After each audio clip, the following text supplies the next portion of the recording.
The game is kind of the Warsaw Uprising, so obviously the insurgents Poles on one side, on the other side the Kaminsky Brigade, so the kind of Russians fighting for the Germans. We're using O-Group rules with a few modifications, with ranges. We're using the 20mm ranges, but kind of it's a line of sight game in terms of you can get fire anywhere on the board if you have line of sight, but you're losing a dice if you go over the maximum range. It's been a photo magnet more than anything. Kind of little cameras out, just taking photographs all the time. So it's been a good reaction. It's been good, kind of having won best in show. So yeah, it's a positive experience. I like coming to Salute, and I like bringing games to Salute as well.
This game is the Battle for Berlin, the final battle set on the 29th of April 1945, so the day before Hitler committed suicide, the day before the day-long battle for the Reichstag itself, and the Russians raised the red flag over the Reichstag. We could only do this in 15mm. If we tried to do it in 20s or 28s, we'd need half of salute.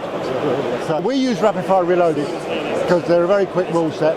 Although, of course, as there are only 2 of us here today, we're not actually gaming it. Yeah. And we realised when we got here, we brought all the scenery, we brought everything, we didn't bring rules, dice or tapes. It's in your head though. Oh yeah, the rules are in our head. It's been, very well received. Yeah. So I mean, it's been years in the planning. We actually started planning it at Salute last year. Right. And because this is the 80th anniversary of the Battle for Berlin, so we thought we'd better do something. And it's a big build, so it's taken a while to print and build. Yeah, we won best scenery, which is nice. So it's not why we do it, but it's always nice to get something. Nice, isn't it?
we're here at Salute today, debuting our 1918 miniatures game, which launched on Kickstarter today. Our board is the Battle of Villers-Bretonneux, which is the first ever tank battle in history. We've been running demo games all day. Absolutely overwhelmingly positive. Yeah, we launched our Kickstarter at 8 AM and we passed it about 2 or 3 hours ago, which has been wonderful. And we've had a full table all day, lots of demo games, lots of really good engaged players. And sometimes players have been sticking around for a while, taking control of the rules and helping other people understand the game, which is exactly what you want when you're at a convention. Yeah, exactly. Which allows us to keep moving and talking, introducing people to the game. It's been wonderful, really has been. So it's a very focused First World War miniatures game. It's set in the last year of the war, and you field platoons to company level, and we've kind of gone out of our way to make sure that the flavour is as close to history as possible. So the organisational structure, how you build your list, is based on as much research as we can find and handle and put in the game, as long as it kind of fits a game as well that people want to play.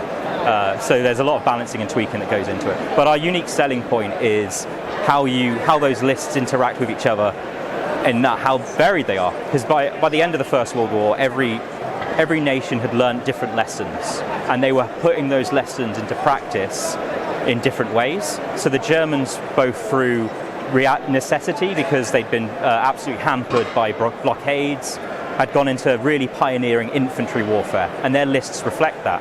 Whereas the British and the French are all about combined arms. They've got tanks, they've got arms and armour.